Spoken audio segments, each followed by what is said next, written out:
இஸ்ரவேல் தேசத்தில் அனாதோத் என்ற சிறிய ஊரில் ஒரு சிறுவன் பிறந்தான். அவன் பெயர் எரேமியா. அவன் ஒரு ஆசாரிய குடும்பத்தை சேர்ந்தவன்.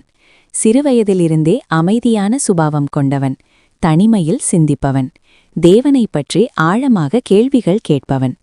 ஒருநாள் எரேமியா இன்னும் இளம் வயதிலிருந்தபோது அவன் இதயத்தில் ஒரு விசித்திரமான அழைப்பு ஒலித்தது. அது மனித குரல் அல்ல, தேவனுடைய குரல். நான் உன்னை கருப்பையில் உருவாக்குவதற்கு முன்பே அறிந்தேன். நீ பிறப்பதற்கு முன்பே உன்னை பிரித்தேன். தேசங்களுக்கு தீர்க்கதரிசியாக நியமித்தேன். இதை கேட்ட எரேமியா அஞ்சினான். ஆண்டவரே, நான் பேசத் தெரியாத சிறுவன் என்று தாழ்மையுடன் சொன்னான். ஆனால் தேவன் அவனை ஊக்குவித்தார். அஞ்சாதே, நான் உன்னுடன் இருக்கிறேன். நான் சொல்வதையே நீ பேச வேண்டும். அந்த நாளிலிருந்து எரேமியாவின் வாழ்க்கை முழுவதும் மாறியது. எரேமியா வாழ்ந்த காலம் இஸ்ரவேல் தேசம் தேவனை மறந்து சிலைகளை வழிபட்டு அநியாயத்தில் மூழ்கிய காலம். அரசர்களும் மக்களும் தங்கள் தவறுகளை சரிசெய்ய மறுத்தனர். எரேமியா தேவனுடைய வார்த்தையை தைரியமாக அறிவித்தான்.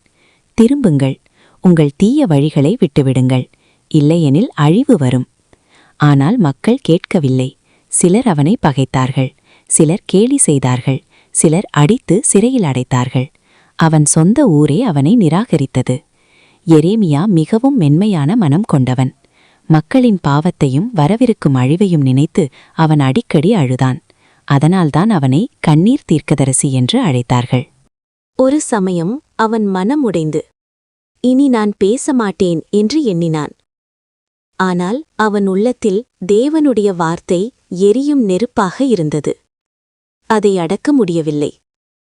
தீர்க்கதரிசியின் உண்மை, எரேமியா கூறிய எச்சரிக்கைகள் உண்மையாயின. பாபிலோனியர்கள் எருசலேமை கைப்பற்றினார்கள். ஆலயம் அழிந்தது. மக்கள் சிறைபிடிக்கப்பட்டார்கள். அந்த அழிவை கண்களால் பார்த்தபோது எரேமியாவின் இதயம் சிதைந்தது. அவன் அழுதான்.